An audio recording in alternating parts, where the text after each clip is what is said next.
once in a while, you might hear someone say rimfire cartridges are great for self-defense, but the sad truth is, as far as ballistics and reliability are concerned, they pale in comparison to the most popular centerfire cartridges the huge majority of semi-autos and revolvers are chambered for. The most potent of rimfire cartridges can really only be considered a great option for self-defense when fired from a rifle, and even then, there are things about the bullet's terminal to worry about. In handguns, the terminal performance of any given caliber is determined by the bullet's dimensions, construction, and design. Whether or not it would expand, how wide it would expand, if it would expand at all, and how deep it'd penetrate. A bullet's expansion and penetration capabilities are functions of its weight and size and the cartridge's powder charge.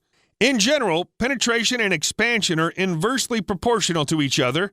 That is, a bullet has less penetration as it expands and vice versa. The only way around this is to increase the powder charge. Ideally, a self-defense cartridge has enough room in its case to propel the bullet to penetrate a block of ballistic gel with a minimum of 12 inches and a maximum of 18 inches. Assuming it can penetrate within those depths, the wider it expands, the more effective a man-stopper it is, at least as far as the FBI's ballistic standards are concerned. Unfortunately, rimfire cartridges just don't have a lot of room for more powder and heavier bullets that even modern-day bullet designs fail to expand. Sure, there's always an exception to every rule. The 17 Winchester Super Magnum, for example, being the most powerful rimfire cartridge in the world, has loadings that can surpass some of the more common factory loads available for the 9mm. But to date, there isn't a single handgun chambered for the 17 Winchester Super Magnum.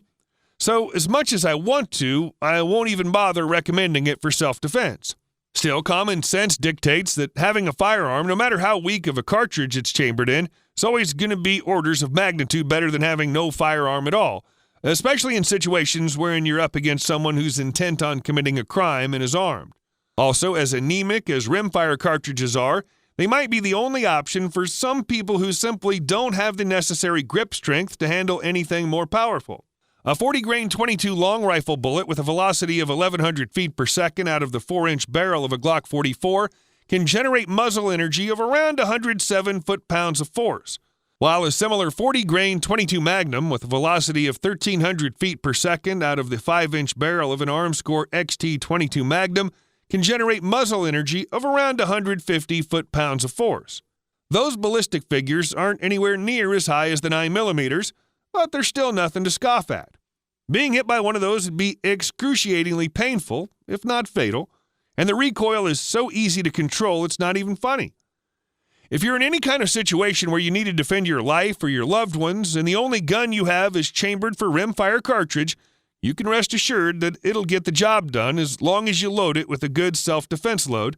But with a myriad of available rimfire cartridge ammo on the market, how do you know if one or another is any good? Well, I've done your homework for you. If you need to make a purchase now or anytime soon, you'll want to watch this video in its entirety. Here's our list of the top 5 best rimfire loads for self-defense. CCI Veloster 40-grain CPHP. CCI is a household name in .22 long rifle ammunition, and our particular recommendation, the CC Veloster 40-grain CPHP, which stands for copper-plated hollow point, is no exception. Anyone who has a firearm chambered for the .22 long rifle cartridge has heard of it at some point.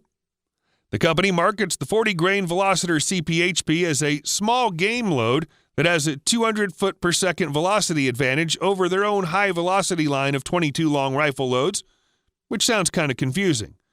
The advertised velocity for the 40-grain Veloster CPHP is 1,435 feet per second out of the barrel. Unfortunately, that advertised velocity looks a little too optimistic. If we look at real-world tests by many of CCI's customers, typically out of an 18-inch rifle barrel, these 40-grain Veloster CPHPs can only go up to 1,360 feet per second thereabouts. It gets even worse when you take into consideration the fact that most handguns are only available in barrel lengths measuring between 3 and 5 inches. Out of a 4-inch barrel, the CCI Veloster 40-grain CPHP has a velocity of only 1,050 feet per second, generating a measly 98 foot-pounds of force, which isn't nearly enough for the bullet to expand. So why do I recommend this load in the first place? If it's not meant for self-defense, It has a lower velocity than advertised, and it performs much worse in a defensive handgun than in a rifle? Because CCI has a reputation for reliability, and these 40-grain Veloster CHPH rounds are known to go bang every time you pull the trigger. The same can't be said about every other .22 long rifle ammo brand on the market. It's also one of the more affordable options, costing only $10 for a box of 50 or 2 cents per round. Winchester Varmint HE 37-grain SEG. When Winchester introduced their 37-grain Varmint HE SEG HP ammo more than a decade ago, some people didn't quite like the bullet design they decided to go with. With an advertised velocity of 1,435 feet per second, the segmenting expansion bullet splits into 4 fragments, 3 lightweight forward segments followed by the heavier rear core, making it so that a lowly .22 long rifle bullet explodes upon penetrating tissue to cause maximum destruction in whatever varmint's unfortunate enough to be in its path. Those who didn't like the proposition were most likely the small game and varmint hunter types who eat whatever they kill. If the thought never crossed your mind, there are in fact varmint species that do make tasty meals. The segmenting hollow point bullet used in Winchester's 37-grain Varmint HE load would indeed be a poor choice for them, because it'd shred anything they shoot to bits and pieces. There wouldn't be any meat left for cooking. But for self-defense situations where maximum tissue damage from a 40-grain .22 long rifle bullet is desired, Winchester's Varmint HE is one really good option. A handgun with a 4-inch barrel will only have room to propel the 40-grain bullet to around 1,100 feet per second, which may look measly on paper, but 99 foot-pounds of force terminating into 4 fragments and 1 center of mass is no laughing matter. And you might be surprised to know that the 37-grain Winchester Varmint HE is one of the more affordable rimfire ammo on the market today. At the time of this video, a box of 50 can be purchased online for $9, which translates to 18 cents per round. Not only can you load it in your concealed carry handgun, you can also purchase a couple of extra boxes for plinking and target practice. A Guila Interceptor 40-grain CPSP. Some of you might be asking at this point, what's up with the 40-grain .22 long rifle bullets, and why are we recommending another brand of ammo using bullets of the same weight? How is this a Guila Interceptor CPSP 40-grain load any different than the CCI Veloster 40-grain load we mentioned previously? The first difference is the bullet type.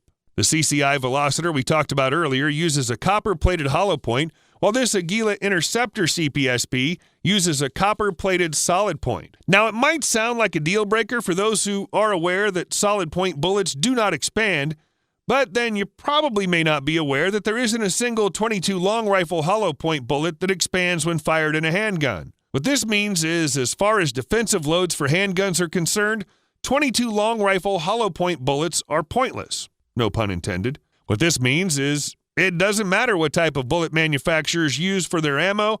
As long as they use reliable primers and their bullet has sufficient weight velocity, they should be okay for self-defense use. I decided to include Guila's 40-grain Interceptor CPSP ammo for 2 simple reasons.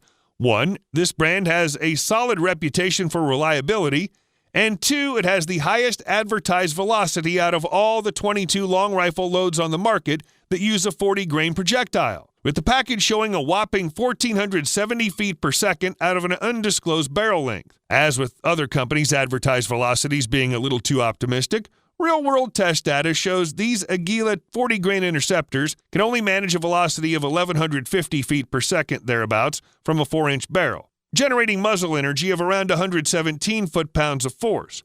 Those are some really good ballistic figures, especially when compared against the lighter Winchester 37-grain Varmint HE's velocity of 1,100 feet per second and muzzle energy of 99 foot-pounds of force. At the time of the recording of this video, the price of a 50-round box of Guila 40-grain Interceptor CPSP is $12.50 or 25 cents per round. It may not be as cheap as the other ammo brands we mentioned earlier, but it's certainly the most powerful .22 long rifle load for a concealed carry handgun. Hornady Critical Defense 45-grain FTX. The first .22 Magnum ammo on our list, Hornady's Critical Defense load has a 45-grain bullet utilizing the company's patented FTX bullet technology. An FTX bullet's tip has a polymer plug called a flex tip, which was developed for reliable expansion. Other brand name hollow points sometimes get clogged as they pass through heavy clothing like denim, leather, and all sorts of other materials that get in the way of expansion, but Hornady's flex tip prevents clogging, ensuring expansion every time the bullet hits its point of impact. Hornady's 45-grain Critical Defense FTX was developed from the get-go as a snub-nose revolver load. The test barrel, according to the company's website, measured a really tiny 1 7/8 inches long, resulting in a very modest advertised velocity of 1,000 feet per second, which equates to muzzle energy of 100 foot-pounds of force. Out of a semi-automatic handgun's barrel measuring 5 inches, this load becomes much more potent with a velocity of around 1,200 feet per second and muzzle energy of 144 foot-pounds of force.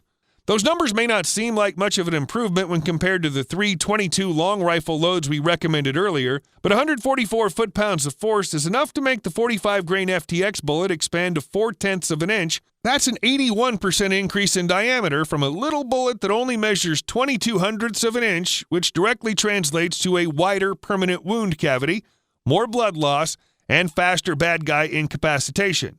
And for a relatively low price of only $14 per box of 50 or 28 cents per round, the Hornady Critical Defense 45-grain FTX is the best .22 Magnum ammo for the money. Speer Gold Dot 40-grain short barrel personal protection.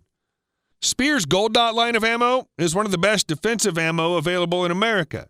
It has a proven track record of reliability as it's the brand of choice by countless police and law enforcement personnel in the country.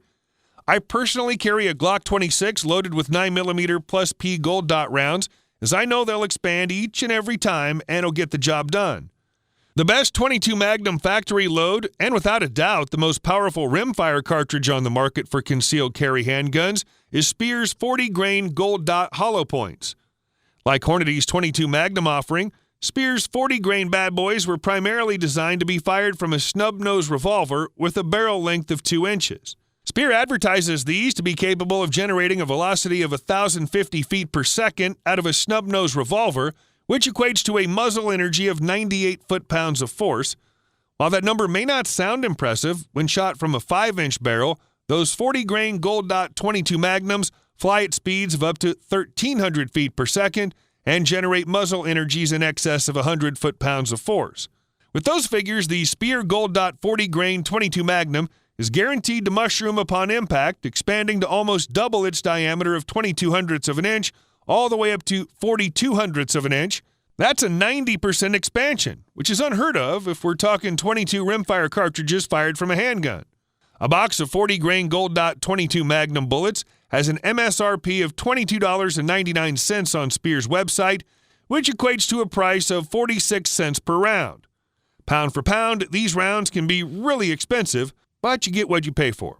If you have any kind of handgun chambered in .22 Magnum and you're looking for defensive ammo, no other brand comes close when it comes to reliability and terminal performance. And there you have it. The top 5 best rimfire loads for self-defense. Like, share, subscribe, and click on that bell icon so you don't miss out on new content.